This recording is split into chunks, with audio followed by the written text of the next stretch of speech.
Ce matin, plus d'une dizaine de personnes, des Palestiniens déplacés, dont une majorité de femmes et d'enfants d'une même famille, ont été tués lors d'une nouvelle attaque aérienne israélienne menée par un drone explosif sur cette école-abri au cœur de la ville de Gaza, qui abritait ces personnes et bien d'autres.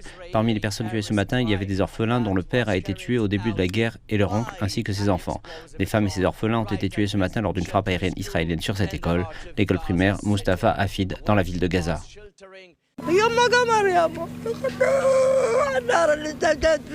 Mon fils était aussi brillant que la lune. Le feu l'a complètement brûlé, faisant de lui un tas de charbon.